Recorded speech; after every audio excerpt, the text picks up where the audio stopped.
This is the Fantasy Football Game Plan, where we talk about fantasy football and the NFL.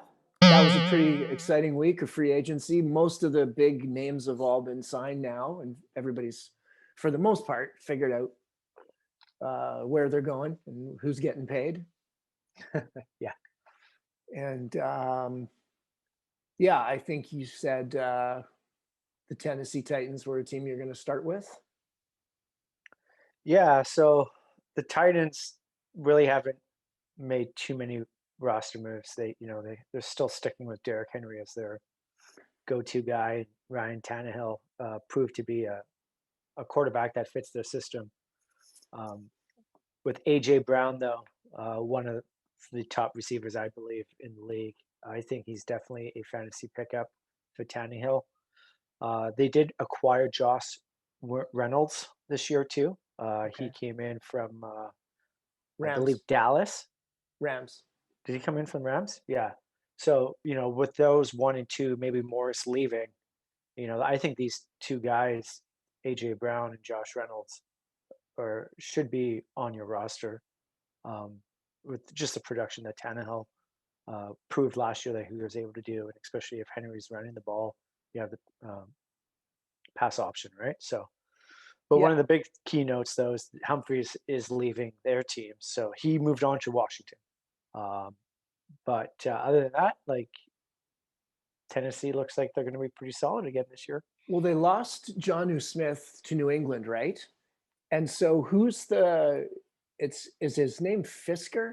The guy who sort of stole half of Jonnu Smith's thunder last season. I think He his name's is, Fisker. but if you're looking at tight ends, man, like seriously, he's he's not a waiver. He's You may pick him up in week 2 or 3 or something like that. I don't, Right. I don't, I don't see him being a fantasy standout blowout. Right. He's Could a be, guy maybe serve you well as a streamer, on a week where you don't have a tight end playing or you've got an injury issue, but he's not going to be what Jonnu Smith was. no, no, exactly. Like, he's someone to keep an eye on. Yeah. Maybe a sleeper, but I don't see any means to stretch to go get him. There's better tight ends in the league. I think that could fill up your roster at any day. Okay. So it sounds to me like a guy who's going to be new on the radar in terms of fantasy relevancy, then, as you're pointing out, is Reynolds. He might actually be worthy of rostering at least some of the time this year, even though in the past he's hasn't been much of an issue because they got to fill that Jonnu Smith void.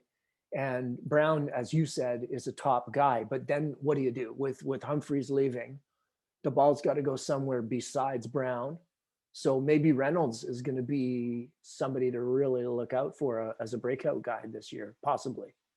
Possibly. The Titans have a run offense, Yeah, right? So play action.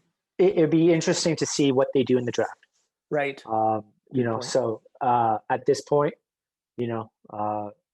nothing really has changed too much in fantasy wise, and just basically football talk. We could go into that, but the defense still looks pretty solid as well too. So I just think in a fantasy front, I think Reynolds, Brown, Henry, Yeah.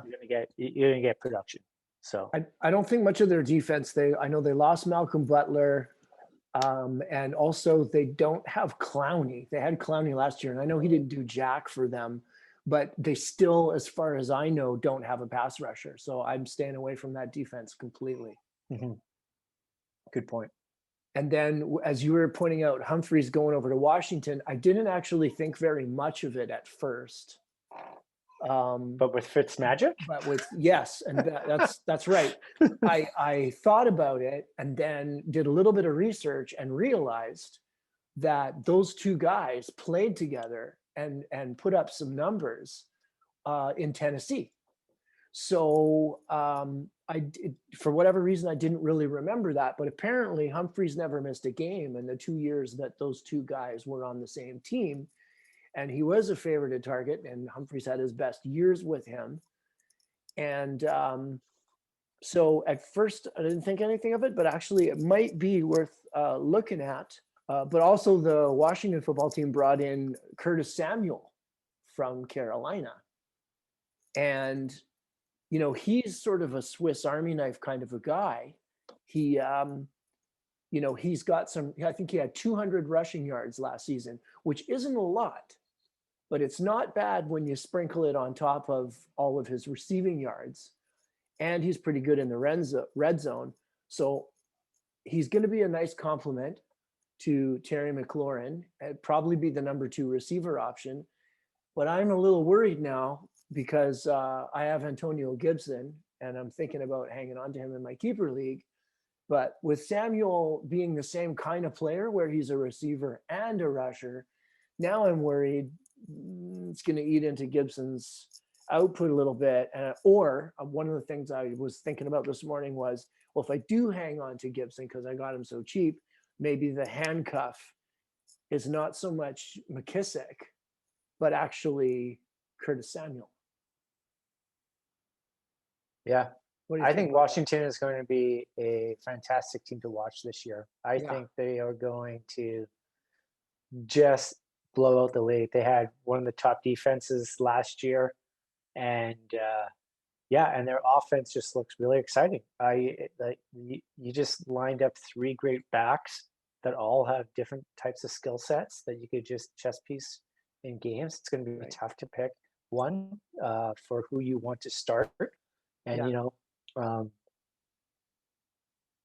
Who knows what Fitzpatrick does. He enjoys throwing the football 300 yards a game as well too. So picking him up as a quarterback, is potentially something that you could think of as well too. And it's ridiculous to think about that, but you never know, right? You just never know what's going to happen and what's going to happen in the draft. Where are they going to go to? Right now, their offense looks really solid. If they pick up some offensive line dudes, boom, you have protection. Yep, you drew my attention to one thing I did want to mention, and that was that they re-signed. They tagged their offensive lineman Brandon Scherf, who's like all-pro guard. So they tagged him and they paid him. And yeah, you're right. If I'm looking at the draft, because their defense is already so good. Oh yeah. They look at the draft and they get somebody really strong on the back end of that defense, or if they go to O-line, as you said, to help some of those weapons, they've got a really nice looking offense. The only thing that I found funny was that guess how many playoff wins or playoff games Fitzmagic has under his belt. How many he's played in? He's been around. He's 37 years old, and he's been on about 10 teams. And how many do you remember him in the playoffs? Do you remember seeing him? Right, because the answer is 0. Oh, well, at least how many times has Cousins been there? Oh, a few. Yeah. A few. But, I mean, there was the miracle in Minneapolis. Oh, no, that was the other guy. Yeah. Yeah. No, Cousins has never won a playoff game either. No, well, maybe one, or maybe one. He's never outstanding. Yeah. Well, maybe this year, if Minnesota has a defense, maybe they'll have a chance. Yeah. Okay, who do you want to go to next? Let's go to state in your division. Let's talk about the Philadelphia Eagles. Okay. Liberty Bell. Okay. So the biggest thing that happened with the Eagles this week is that they traded back, and they gave up a number 6. They had the number 6 pick in the first round, and they traded back to 12, and they did this 3-team deal. And after all I'm not going to follow all the, first round, second round this year, next year, blah, blah, blah. But what does break down to is they have 11 picks this year. So they traded back a little. I guess they figured they've got their QB. And did they bring in anybody? No, I guess they're going to go with Jalen Hurts. Oh, yeah, they got Flacco. They signed Joe Flacco. So I guess he's going to be the mentor / backup plan in Philly. I guess he won't be running the option. They're going to have some different plays for Flacco when he's in there, because Jalen Hurts is a bit of a different style of a QB. Okay, so who's the receivers, and where's Ertz at these talks at Well, I these don't think tables? they're looking at trading Ertz. I Yeah. don't think he's signed anywhere, but I think he's on his way out of town. They still have Goddard, who they liked over Ertz. And there is some talk that they're going to look at getting that amazing tight end, Pitts. Yeah. I'm going to watch Pitts wherever he goes. I'm going to follow that very closely because in a league that's starved for tight ends, he might be the next great one, depending on what kind of offense he goes into. And unless he goes to New England and then they have 3 tight ends, and then I don't want him. But I'm hearing that the Eagles are interested, and so that's something to look at there. And then there's some talk of them getting a wideout. So they let Deshaun Jackson walk. He's gone to the Rams. So yeah, probably they would draft either that tight end or a wideout, one of the big name guys, Waddle or Devonta Smith or one of those big guys. Who was going to be there at the 12th pick. I don't know. I mean, I think half of those first 12 picks are going to be quarterbacks going to teams that are quarterback hungry. So they got a chance of getting a top notch So receiver of some description in the first round. so out of the team that you see in front of you, for like the fantasy guys you're thinking about this year, would be running back position. Sanders, would you still put him as a top 6? He was sitting 6, I think, last year. Yeah, I mean, he was great catching and running with the ball. If he can stay healthy, they need to deal with their O-line situation over there. He's going to be splitting carries, I think, with the quarterback, Hurts, because he's one of those mobile guys that likes to run around. Mhm. Not exactly a pocket passer type of fellow. So yeah, I think that he's gonna be the main ball carrier for that team. Yeah.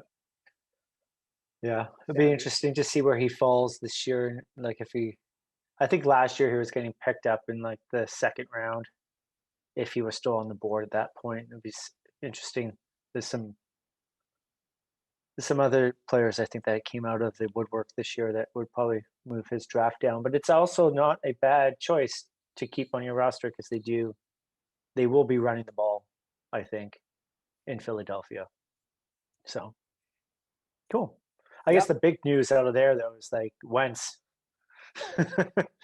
right? Yeah, getting rid of Wentz and going with Hurts and just deciding that that's their guy. And yeah, I mean, they invested a lot in Wentz and then let him go. Yeah, and he came over to the AFC South, which is the Indianapolis Colts, which is makes their team a whole lot different with him behind QB. He does get some flack, but having just a different atmosphere, I think that's probably going to be a big breath of fresh air. Indianapolis still has a solid defense. Their defense should be something to be considered to pick up. Yeah. But, as their offensive threats or what they've done, really they didn't do much. T.Y. Hilton is still sticking around. Jonathan Taylor is still there.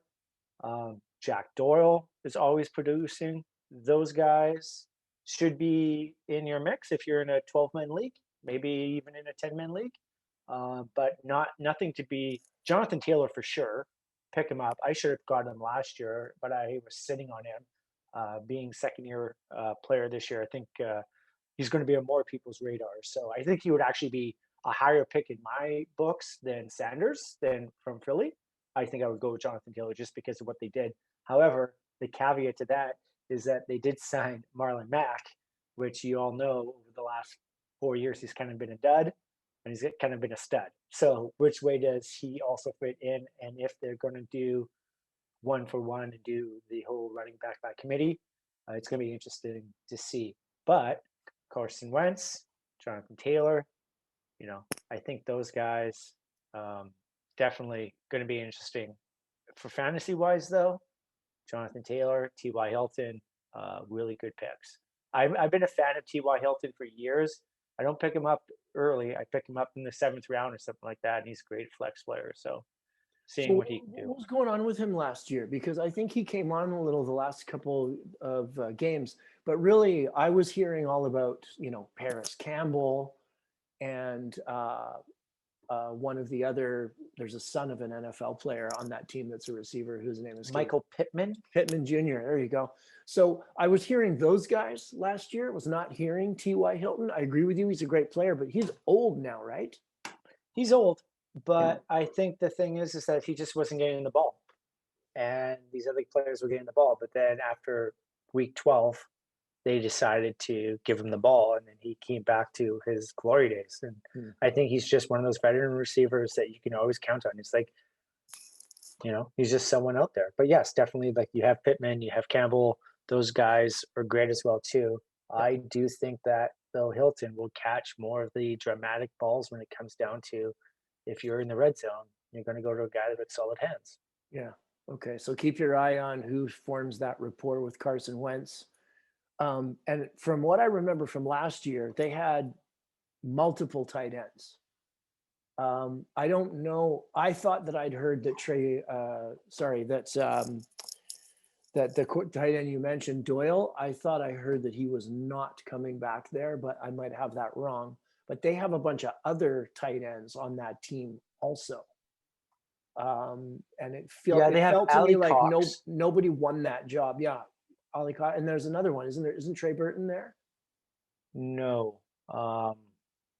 Going down the depth chart, they have Jordan Thomas or Noah Tagali. And but yeah, no one's won the job. And see what happens there. But if you could be right, Doyle could be on retirement or on his way out. But he's a good solid hand player. He's a good blocker. Yeah, we've been waiting for him to be this breakout tight end. It feels like for about 5 years, everybody's saying, "Oh yeah, he's going to be the guy," and then just they always sign another tight end, and the other tight end always does better than Doyle, and it's like, well, I thought this Doyle guy was supposed to be good. Where is he? Yeah, so keep your eye on that situation. Okay, and then where am I going to? I guess I could talk about the Cowboys because I'm obligated. So obviously Prescott got all the money and they've re-signed him and he's deserving of that money. They could have paid him less if they would have offered him a better deal earlier, but I guess they wanted to see if he was any good, and then he got hurt and they couldn't play their way out of a wet paper bag. So then they figured out that, oh geez, now we have to pay Dak. So now we have to see how he is coming off the injury, and all the money went to him. He's got great receivers. He had a great tight end last year who got injured right away. But they did re-sign a couple of 3 receivers that I don't really care about: Noah Brown, Malik Turner, and Cedric Wilson. They're mostly special team and number 4 receivers because they do have CD Lamb and great player. Yeah, great. All the receivers are great. So I think Prescott will do well with them. The question over there is their O-line. Can their O-line keep Dak upright while he's running around for his life on his bad leg? Will the tight end recover? And then also number 19, I'm trying to remember the name of the other receiver. It escapes me right now, but they've got good receivers up and down on that team, but they're not, they've all re-signed. There's no free agency. I would definitely pick up CD Lamb. I think he's quick. He has that separation. That he has the jump ball. Definitely a great receiver. Zeke, I don't know. Like I would not stretch too far to have him as my. He's good for RB2. I think there's just other better players out there. I don't know. He got paid last year and didn't seem to do much. Like last season, he fumbled a lot. He fumbled a lot. That was his thing last year. And if they don't have an offensive line, you're not making those holes, and then he's just getting swarmed. And to tell you the truth, he's playing against Washington twice a year, and he's Yeah, playing against Indiana, like not Indianapolis. He's playing against um, Philly, right? right. They got some great defenses on there, right? So Yeah, it's it's not gonna be easy for Dak if he doesn't have. I mean, not Dak, Zeke to get the yards that he needs yeah. if without the guys up front pushing. And So Amari Cooper was the other receiver whose name was escaping me. It just popped back into my head there. yeah, Amari Cooper. yeah, So yeah, idiot. uh, Cowboys. We'll see. We'll see Yeah, I how wouldn't pick good any their offense Cowboys is. anyways. I'm like you. Like Yeah, I would let the Cowboy fan in my fantasy league pick up a Cowboy before I pick up a Cowboy. yeah. You can have them all. Well, I'm gonna stay in the great state of Texas with Houston. Uh, the I Okay. can't believe how much press this 4-12 team has received because of their stud quarterback. That is like wants to have part of saying who plays with them. You know, for me, I think this is a draft day decision. I think we should revisit Houston just after the draft, seeing if Watson does get on the board and people do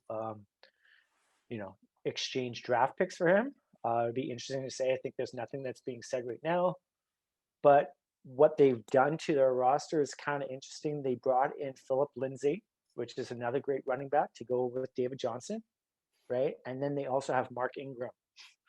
So as a running back core, right? If Watson is not there, they're pretty solid up front with that. Now the receivers, they have Brendan Cooks, which is someone to keep an ear on. However, Yeah, they don't want to did, keep an eye on him. You keep an ear on him. yeah, an ear on him, right? But like, Yeah, you know, they do have a backup plan with Tyrod Taylor.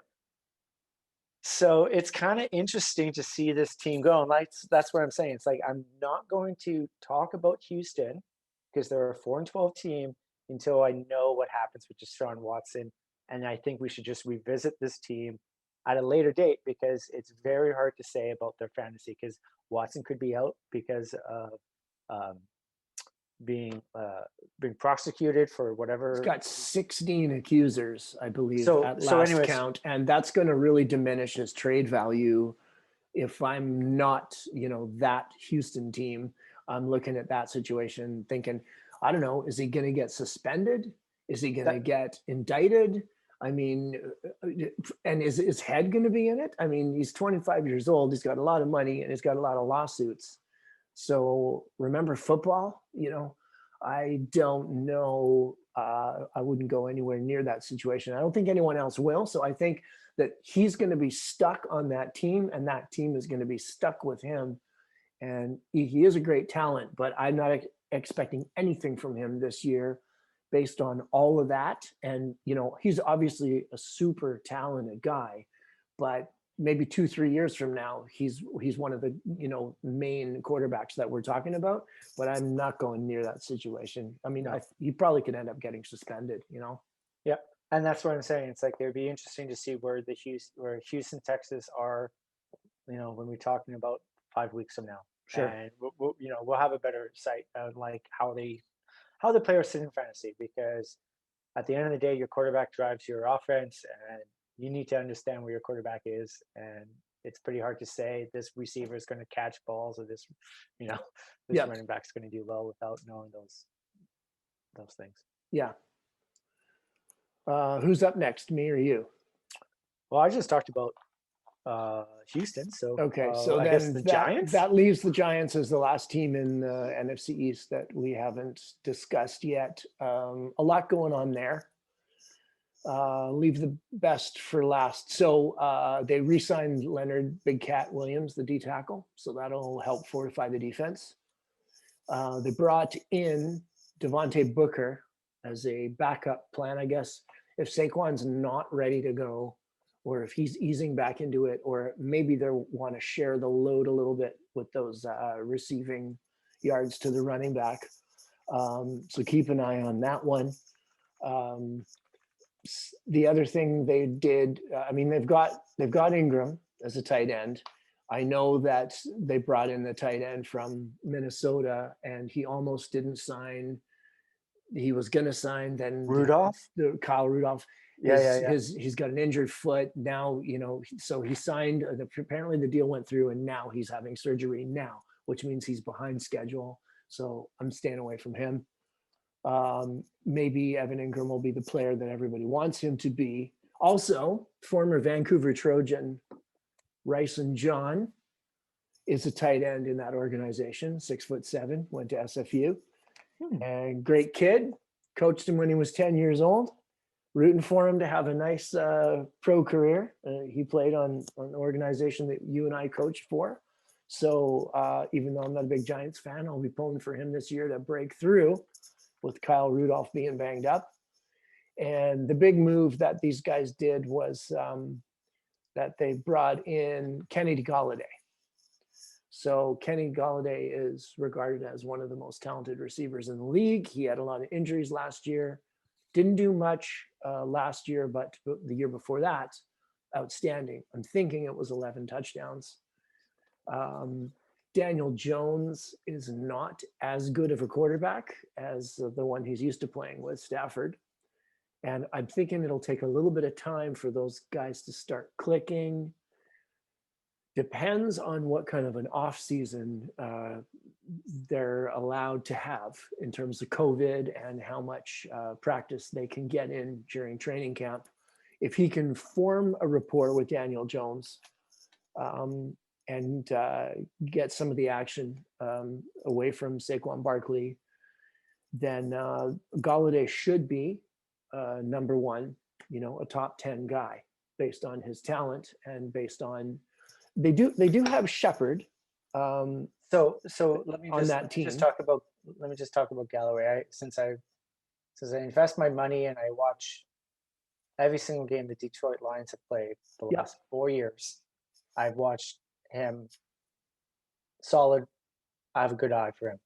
What he does do, which will help the quarterback situation, is that for jump balls, he is the man.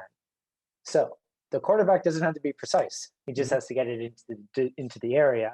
Okay. And this is where Golladay will probably end up getting his stats, is that the quarterback doesn't need to be accurate. He just needs to get him the ball in his zone, right? In his catching zone, and he'll win it 7 out of 10 times, the jump ball against a DB. So is it a good move? It's a great move on the Giants' part. I definitely do think he is one of the wide receivers who you should have an eye on when it comes down to picking. I don't think he'll be in the first round, but definitely I do think that he will return.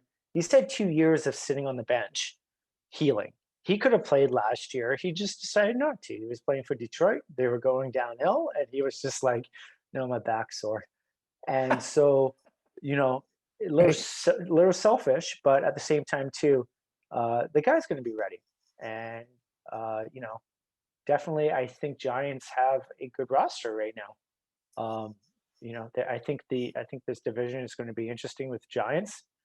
Maybe potentially scoring a lot of points unless the quarterback can, run without falling. Right. They have Shepard and Slayton also as their 2 and 3 receivers behind Golladay. So those guys are pretty darn good. Yeah, they can catch the ball. Yeah, they're good, solid receivers. So it will depend on Daniel Jones staying upright and hanging onto the ball. But Sean, you never mentioned the one guy I had on my roster that saved my keister. Okay. Running back Wayne Gallman. Where is he in the conversation? That guy to me was clinch. He was outperforming. He must be on a free agent because I didn't hear him on your roster. Like, where is he sitting these days? He was spectacular. Yeah, well, he as a fill-in, he's a good player. He's not a marquee player, but he's solid. I mean, they didn't have anyone else to give the ball to, and they're a very running back centric offense with Big Red calling the plays there. That's when Ezekiel Elliot had his best seasons, was with that coach, the offensive coordinator. I'm forgetting his name at the moment, but it's the off season, so I'm a bit shady, but he likes to give the ball to the running back quite often, but I just think that they have their starter, and he's going to be the man. So if he's healthy, he's getting the ball, and Gallman is low down in the depth chart, and Booker too. I mean, I think Booker's really the third down back if Saquon can't go as much this year, and so Gallman maybe would be a backup plan for first and second down. I mean, unless there's a lot of injuries and you're desperate, I don't think Gallman, certainly not anyone you would draft, just someone to keep an eye on for bye weeks once we get into the injuries and the buys and so on. But if Goldman goes to another team in free agency, he might be someone to look for. But I agree with you. He's not going to get the touches behind a healthy Barkley. So Yeah, healthy Barkley, watch out. But yeah. Will he be? He should be, because he got his injury. He received his injury really early on in the season last year, so he's been recovering for a long while. Yep. And he's young. He's young. It's not like Marlon Mack, who got the Achilles. Yeah. It's hard for running backs to come back from Achilles surgery. We'll see how he does with that. But usually knee injuries, they can rebuild. There's a lot of running backs with bionic knees. And, Frank Gore played on 2 of them, and Dalvin Cook looks pretty good since his surgery. So Saquon should be okay, I'm thinking. Yep. So I guess it ends up with the number 1 pick of the 2021 draft goes to Jacksonville, picking up what no doubt would be Trevor Lawrence. Right. That's ready to play, as everyone says. He's going to be in there. He's going to be starting. He's going to kick Minshew out. Right. Well, yeah, I think Minshew's gone. And is it Darrell Bevel that's the OC there? I think so, yes. I think, we talked a little bit before about how the head coach isn't really a guy who develops quarterbacks. Plus, we've never seen him as a professional head coach before. So then you go down to, well, who's going to develop Trevor Lawrence? And I think it's Darrell Bevel. So he was the Lions OC last year. And he came from the Seahawks before that. So he's been around. He's respected, but also a little disrespected for his calling of the 1-yard passing attempt that Russell Wilson threw in the Super Bowl to lose to the Patriots. So he's got some shade there as his OC. Yeah. But they do have some talent around them. I think running back wise, they're okay with Robinson, right? Yeah, but what I'm also alluding to is I think they brought in some veteran receivers to teach Trevor Lawrence about football. I don't know if this is actually true. This could just be something that I just thought of. It's just that they now have some wide receivers in their room that potentially can show him the game of NFL and hopefully get him the stats that they need. They probably not looking for him to do something phenomenal, but I do think that, adding Marvin Jones Jr., a guy that can get open, right? Having DJ Clark there. Chark. Also, Chirk, sorry, yes. DJ Chark, And then having Javon Johnson just join the team. I don't know what he's really going to do, but okay. Yeah. But I do think this team with the defense and with Trevor Lawrence and the running game, Carlos Hyde is back there as well too for them. Do they have D.D. Westbrook still? No, they do not. Okay. Yeah. I just think that they're going to be interesting. They're going to be very interesting to watch. I think definitely they're going to climb the ladder. They're not going to be a team that you're just going to go to Jacksonville and trying to get an easy W. I think they're actually going to put some contention on. They have a great defense, and I think their offense with a brand new shiny quarterback is going to put up some numbers this year, and they're I going to don't be know. interesting. I think he'll put up some numbers because they're going to be losing, and he's going to have to throw the ball a lot. But I don't see a dominant receiver for him to be throwing to. I think Chark's okay. And the other guy you mentioned that they brought in, Marvin Jones. yeah, he's pretty good. But who's the number one in that organization? Like, looking at that roster, who have you got as your number one receiver? Chark, probably. Yeah. Okay. So Maybe, not maybe the they go. Maybe they go and they stretch and they get somebody in the draft. yeah, a rookie. They get like a lanky guy that can run and catch. Speaking Yeah, but about it that, won't be one of the best receivers because if they go Lawrence at number one, they're going to wait a long time before they pick again. right? So it's not going to be, one of your top wideouts. So I think maybe in a dynasty league, Trevor Lawrence is a good pickup, but I'm steering clear until I see what they can cook up down there.